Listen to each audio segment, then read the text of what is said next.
l'avenir de chaque personne. La Bible dit dans Jérémie 29, 11, que Dieu, il dit, ça c'est le Seigneur lui-même qui dit, je connais les projets que j'ai établis pour vous. Donc Dieu connaît le projet. Et il dit, le projet, c'est le projet de paix et de bonheur. Donc ce n'est pas de projet de malheur. Mais malheureusement, beaucoup de gens souffrent aujourd'hui.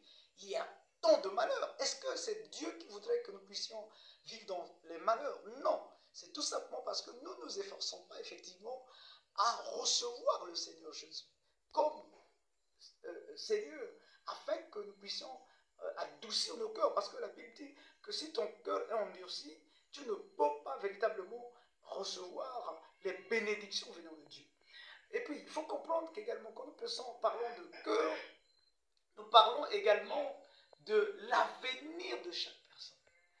N'oubliez pas que lorsqu'on parle du semeur, par exemple, et c'est Jésus lui-même le maître, le Seigneur nous parle de l'histoire du semeur, où on a semé en fait la sémence. Mais cette sémence-là, en réalité, en fait, à la première étape, cette sémence n'a pas pu générer quelque chose. Pourquoi?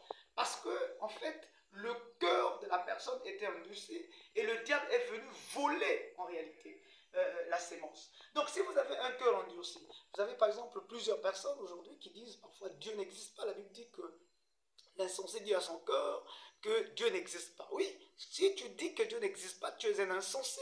Parce que, en fait, tu oublies que le monde dans lequel tu vis, en fait, a été normalement créé par quelqu'un parce que le monde est organisé. Il y a des lois, il y a des principes et tu te laisses entraîner par les dires de certains insensés.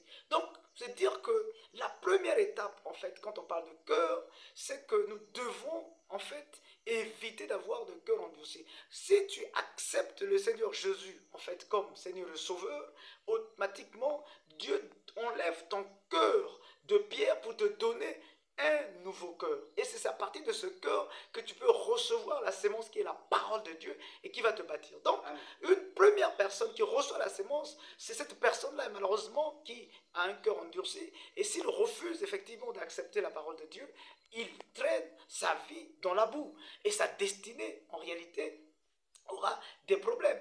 Mais la deuxième catégorie de personnes, c'est cette personne-là, en fait, qui reçoit la parole de Dieu, mais son cœur, en réalité, est comparable à du roc. C'est-à-dire que son cœur, en fait, est un tout petit peu endurci, dans le sens que il peut recevoir la sémence peut avoir de racines, mais ces racines ne peuvent pas aller en profondeur.